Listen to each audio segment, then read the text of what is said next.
Welcome to Playful Beginnings, a podcast about the magic of play therapy for therapists, students, and anyone interested. In our podcast, we'll explore the deeper understanding of play therapy and the skills we use when working with children. We hope to help you understand the why behind what we do and how it helps kids heal and grow. I'm Dr. Kristie Opiola, a working play therapist and university professor in North Carolina. I'm Dr. Maggie Parker, a play therapist and professor in DC. Hello. Good morning. Good morning. How are you? I'm going to be honest. I'm just surviving. I feel like our recent podcasts have had the same theme. It's a hard time right now. And so I think that might be my baseline for a little bit, but I'm glad to be here. I'm glad to see you, and I'm glad to talk to our play therapy space people. Yeah, I think something that I've realized, I think about both of us is that if something happens in our lives, just as humans, or even like within our realm of our work, right? Usually our first response is like, okay, what's going on with me? What did I bring to this situation? And I don't know about you, but I tend to take a lot of personal responsibility. Like, I've done something wrong. I'm doing this wrong. Like, I'm not this. And it's really hard sometimes to separate, right? And when Dr. Ahu Line was on, she was talking about how she's a pleaser and a superiority, and I'm the same. And so my first instinct is like, how can I make you like me? And then when people tell me that I'm not smart or I shouldn't be listened to or whatever, then I'm like, let me tell you how smart I am. And it's not a good place to be. It sounds crazy, but I'm a pleaser and a comfort. Those are my two priorities. So like I work to please, and then when it's not working, I hide and go to my comfort place. Yeah, I know. Right now I'm like ready. Talking about these are the Adlerian personality profiles, and sometimes they're represented by animals. Sometimes we use words, whatever they are. And you tend to have like a primary and a secondary. We use all of them, but we tend to have primaries and secondaries. And so, yeah. Dr. Delina Dillman-Taylor has written a couple articles on this, and this was her focus of her dissertation. So I highly encourage you guys to look at it. It's really interesting to think about just as a human, like, okay, I'm responding to this because I'm trying to please, and then that's not working. And so I'm going to do this. But I think it's something that it's important to remember context and just remember, no matter, I guess I'm telling this to myself, and if this resonates with anybody, it's like, you can do the best that you can do, and you try and be as kind and caring and supportive. And sometimes that's just not going to be heard or experienced. Yeah. And I think sometimes other people's, I don't know the word I want, like suitcases full of stuff also get it opened, right? Like how they respond to us might actually be how they're responding to other things as well, that's just not a direct response to you or I, or, to anyone. Maybe they're carrying the weight on their shoulder, and therefore we get the brunt of it. But it is hard to always get the brunt when the other thing I think Maggie and I have shared, we are huge empaths. Like, we run from feeling, and we're aware of it, but it also, like, I can't not feel when things like this happen. And so how I internalize that, or how I show that, or whatever, is going to come out, because that's where I'm driven from. Some people are driven from thought, so they're going to rationalize it, right? But I think that's also, like when we've got these personality profiles, that really impacts when pleasing is one of your stronger personality profiles. Yeah. Feeling then also ignites some of those like narratives we tell each other. But please know, go ahead. I was going to say, Maggie, myself, hold grace for yourself, right? Like, take a deep breath. It's okay to have awareness of this and it still impact you, right? It's what we do with that impact that's the most important.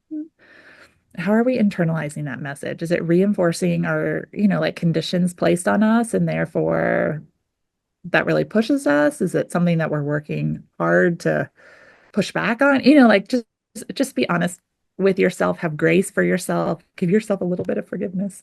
And if you need to, advocate for yourself. And I think, like, as play therapists and supervisors and teachers, right, it's like at times we have to give difficult to hear feedback. And I think that no matter how we couch it or intend it, sometimes that's not wanted. And so it can be difficult. And so, yeah. And not heard from a place of like true sincerity and like Right. best intentions.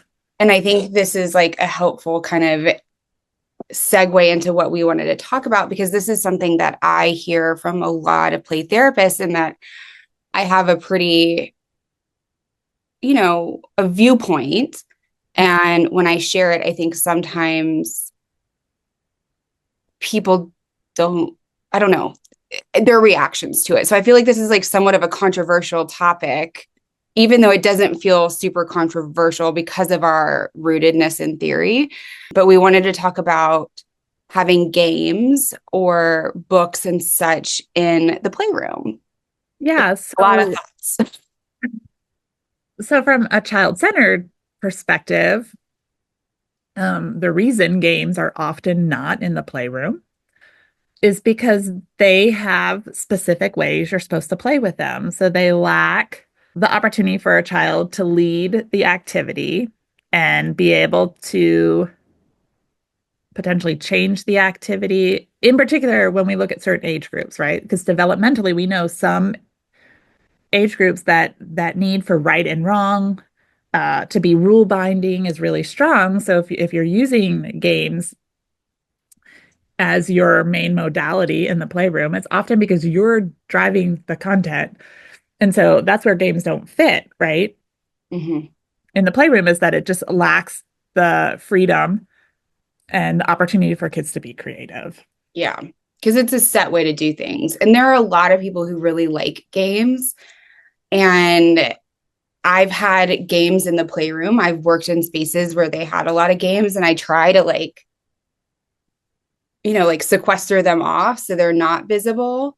But if they were found by the child and I've told them, and here you can play with all of these things in a lot of ways that you would like to, then I feel beholden to allow them to explore those things. And then I have to work on myself as to how do I reflect in a way that continues to align with what it is that we're doing together and the core messages that I want to send.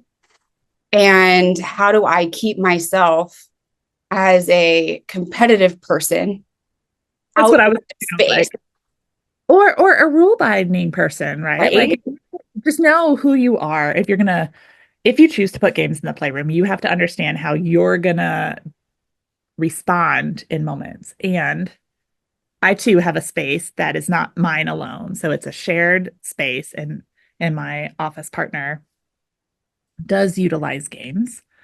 And so my clients find them, right? I'm not, I try not to make them super visible, but they're findable. I'm also not going to be like secretively stashing them, under the couch or under, like in a lockbox. I don't have the time to do that or the memory to remember where I stashed them and hid them from my Right. parents. I'm going to be totally honest. But, it happens, but I have to know how I'm going to respond to games. So I can be competitive. I was a level one athlete State champion swimmer backstroke. way long ago. That's a big deal. I'm just Uh, saying. no, district, not Oh, state. Uh, collegiate athlete, all that stuff. So I do have a competitive nature. I like to win, right? And how do I navigate that in a playroom? And also not just jump to how I would play a game. Like, where do I allow the child to continue to lead if games have rules and, like there's a certain way. And trust me, when you're constantly returning responsibility, the game becomes real unfun. yes. You get to Like, decide. what should I do next? What card should I play? They're like, just play the game. And I'm like, Like, oh, nope. why we don't have games in the playroom. Right. And I've also played like I have like a tween that I see in play therapy, right? She prefers the activity play kind of work in the playroom. And it's not uncommon for us to play cards, right? And I just kind of put cards out. I don't strive to win. If cards are there, I play them. If not, right? But she has a real desire to win. She is also super competitive. And so what I'm doing is I'm often reflecting like her need to win, her desire, her frustration that I had a card that she had been looking for. So you do have to like figure out how you're going to navigate that space and the responses if it's in your playroom and you are going to use them, right? Navigate how you're going to do that. And that may be great conversations and role playing with your supervisor sometimes. So like, let's play this out. What is this going to look like? How do I respond in these moments? So that we can keep the child in the lead, right? Where it's not about winning or losing. We're not reinforcing maybe a narrative that's really strong. We're being developmentally responsible, all of these things that we need to be mindful of in this material in the play space. Yeah. When it's also, I have to, it's just hard for me personally to navigate because I don't also want them to think that I'm like dumbing down, And right? being authentic, right? And being authentic. And I'm like, oh, and can I tell you the worst thing that I've ever, like, oh, a child had, there was chess in the room and I have no idea how to play chess. And so then this child's teaching me how to play chess and I'm starting to get it. And then the rules shifted. And I was like, oh, wait, what? And then I was like, oh, you decided to change the rules, right? So it's like I'm having to come back to this. And then I get into the game. So I've stopped focusing on the child and instead I'm focusing on where to move Because you're learning something new. because I'm learning something new and I'm like trying to figure it out. And I missed something and I lost epically and it surprised me. And, but it was an authentic reaction in that moment. But it was an authentic reaction for my experience, not the child's experience. If I had been focusing on the child, it would have been like, oh, you had to move up your Figured sleeve. it out. Yeah. You figured out how to do it. You're so proud of yourself. And You need that's why I really struggle. Yeah. yeah. Well, yeah, I'm laughing because I had a kiddo that tried to teach me chess. And it's like my dad plays chess. He's tried to teach me in the past. I just don't have any interest and really haven't gotten it, but it was really important to him. So I was trying to learn. But he taught me on a whiteboard. Oh, sweet thing. I know. So every time, so then he would erase the whole board and start over. And then I'm like, I don't have anything to reference. I don't, and they're all circles. So like, I don't know which one's the king, the queen, the knights, they're just all the same circles on the thing, but I'm supposed to just automatically know because it was important. It was something of big interest to him Mm-hmm. and just cute. And we'll talk about this in another podcast. But so then he asked if he could bring his iPad in. Mm. And I was like, oh, and he said to me, I know electronics are not allowed in the playroom, but I really want to bring this in. And I just heard him out. And he's like, because there's a chess game on there and it could help you so we could actually play a true match. Sweet. Because right now you're really, you're a big old All goose the egg. help I could get to play chess. And I like just couldn't say no. So I allowed it in. But we'll talk about that Yeah. in a future podcast. We've had some requests to talk about like the use of electronics or digital play, like from a child-centered perspective. But I just remember I'm giggling because I needed all the help I could get, and he still blew me out of the water, which was totally fine. But I just giggled because he really wanted to play a competitive game of chess, and I just wasn't meeting his need for competitive chess. Yeah. Right? It's the only time he brought it in, and then we never played chess again because it really didn't fit his need. Yeah. And I It don't wasn't want to play. helping. Yeah, he needed to find a good chess partner. I'm still bad at chess, even though you're working so hard to teach me. This is so important to you. You are so frustrated that I just don't understand. Sometimes there are things that we just can't do. And And that's then okay. he just started hitting the help button on the thing before I even had a chance to start. So I wouldn't have some indicator of what. I mean, it's such a, Oh, I'm gonna be honest, it was like real heartwarming. He really, like, this is a kid who had a really hard time connecting and had some other, stuff going on. And so, like, it was really ability to relate. This is also the kid who taught me Japanese. oh, Yeah, in 2 sessions, and then no, if couldn't I've understand heard why this. I could not speak fluent Japanese. So, right, like he was really figuring out how to relate to people, and I was kind of like a tester because he was having, you can guess, difficulty with his peers too. It was just real sweet, but it brings heartwarming memories, even though it was like, I'm like, okay, Yeah. I'm not gonna understand chess. And it's hard to like I had a student who was like working in a school and there was a child that was like really young for to be school aged, right? It's like right at the cusp and really struggling, like big time struggles, very, and a lot. And so the child went to them and started playing a game.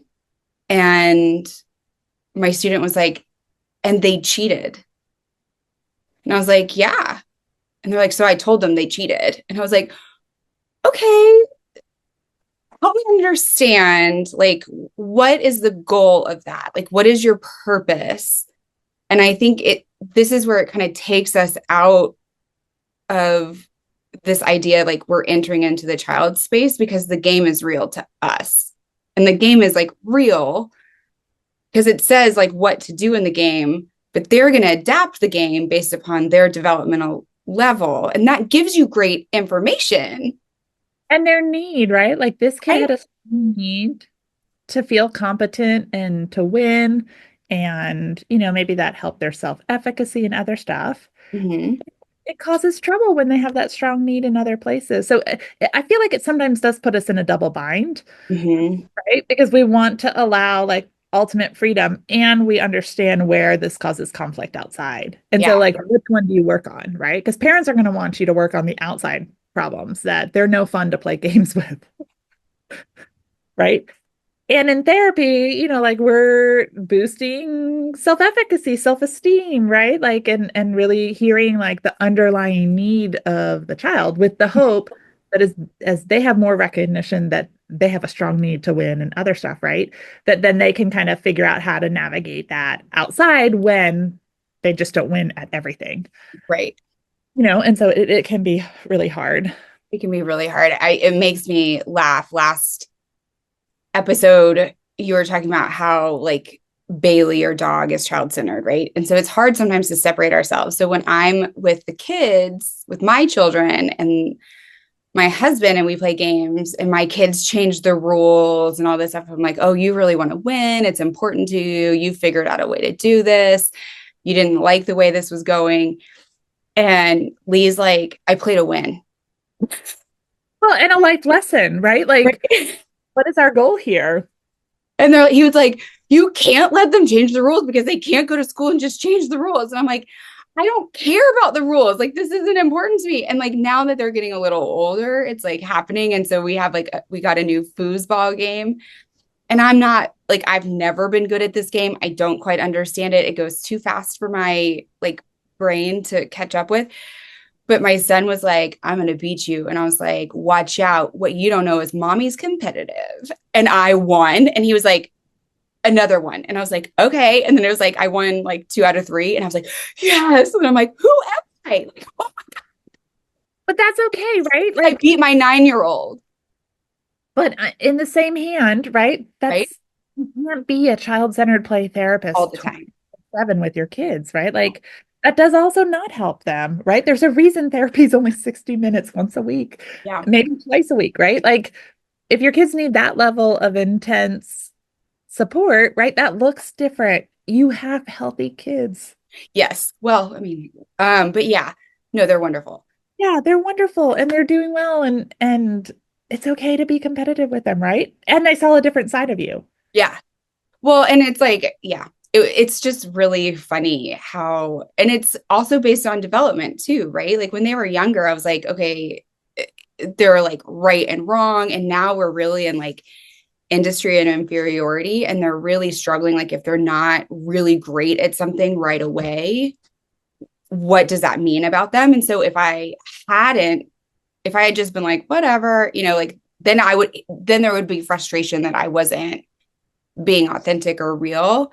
And then we had the conversation of like, you did not expect me to win. That you didn't like that. Up, right? Like, so it wasn't like you rubbed it in his face and was like, da, da, da. Yeah, I know you. I know that's not how that went. Maybe instantaneously, like in the moment Yeah. it did. Then there's like other Yeah. parts that go with that. And I also think outside of the play space, it's important for kids to know their strengths and their weaknesses.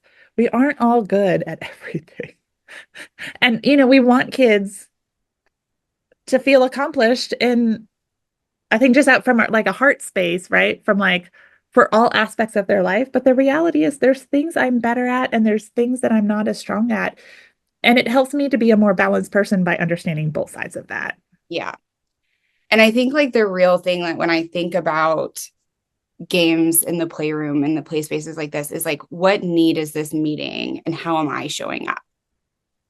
Is this about me or is this about the child? And I think that's where it gets really tricky. And as a child-centered play therapist, I really don't think that they're necessary. I've seen how in spaces where there aren't games, that they create games for themselves and they're pretty creative in the way that they engage with those. And they asked me to do it, like be a part of it too. And so then I have to be authentic, right? And so like whether it's hide and seek, and I'm not as tall as you are, but I'm like fairly tall. I'm 5'7". And so it's like when you have like a playroom, there are only so many spaces I can go. It's like there are only so many pillows I can try and like put over myself. And so it's like, okay, you found me. Like, but I'm still trying, right? I'm trying to do what it is that they're asking me to do in the best way that I can, and then reflecting if they're disappointed in that. Or like, I don't know about you, how many times do you have kids like who play ball a lot? Mm-hmm. Or like catching game? Games, or I have like it's like a soft paddle that has like this little ball that like floats back and forth. So there's no like real winner or loser to the activity. It's about competence, it's about ability. And yeah, sometimes it turns into competitive. Like I have a kiddo who keeps score. But I also love it because I have seen this client grow from keeping score and having to win, right? To like giving grace. So like they'll hit something that's not reachable or there would be no way I could get it. And the client should get a point, right? And she's like, that was really unfair. Right. So then I'm seeing like, what does equity look like in the playroom? What do these things look like in the playroom? And the toy was put in there more for like child engagement, but there are two paddles. So that it could be relational. It could be like a back and forth type of thing. So like part of me was this is relationship building. Mm-hmm. It could be a relationship building, right? The intent wasn't competition. Yeah. Clients might take it there just based on their age or their need or, like the way they play. This is also a point where I think like there are certain things that natural talent will get you Yep. a certain space, right? So like we're really, as a parent, I'm dealing with this. And then it becomes about practice, right? Like writing, math, like all of that. Then it becomes practice. And so are you going to give up if you don't get it right away? Are you going to keep trying and keep practicing, and that endurance and that perseverance? And I see a lot of that in that age group. And so when I'm seeing kids who are struggling with perfectionism, which happens all of the time in the space where I am, there are high expectations. It was interesting. I got a cricket bat instead of like a baseball bat because I wanted it to be more kind of inclusive, and then kids were able to use it as they wanted to. And it was like so many sessions with kids where they would just try and see how many times they could bounce the ball and which balls could bounce better and which did this, and like, and I beat my next thing, and they're like, keep score. And I'm like, okay. And so it's like every time they hit the ball, I'd be like, 1, 2, 3, 4. Oh my goodness, you did it 4 times. And like my genuine excitement that came out for them when they like got up to 10, I'm like, oh my gosh, you're so you work so hard, and is it skill? Not really. Like it's, but they just kept trying. And that was really important. Like you just kept going. It was important for you to see, what you're capable of. You didn't give up. I don't know. Yeah. I know I'm a little distracted because I was looking for something from Ray. I know in her advanced play therapy book, she outlines um, some guidelines for choosing and selecting toys. Um, let's see if I Here, can. here it is. The book we're talking about if you're watching. Oh, I was actually thinking of the advanced play Oh, one. the other book. Oh, yeah, yeah, yeah, yeah. Let me That one's see. upstairs. Play, um, advanced play therapy. Sorry, as we film this on our computers, Mm-hmm. I have access to all this stuff. Um, Here it is. Uh,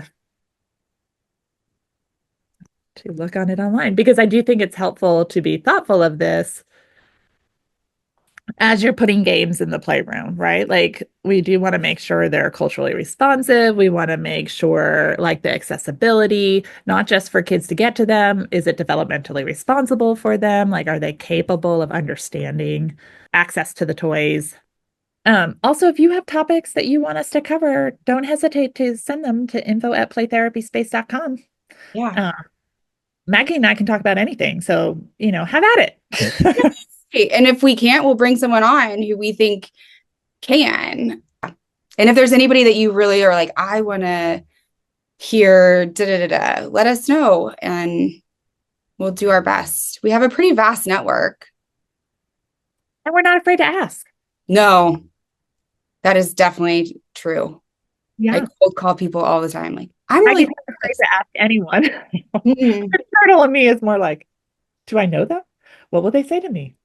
Yeah, that's what I do. And then as soon as I like get them on the phone and I'm asking them questions, I'm like, I realize how vulnerable I'm being right now. I'm literally telling someone that I don't know the answer, but Which is because we should know all the answers. But yeah, tap into us. We look forward to seeing you at our next podcast. And again, let us know how we can support you.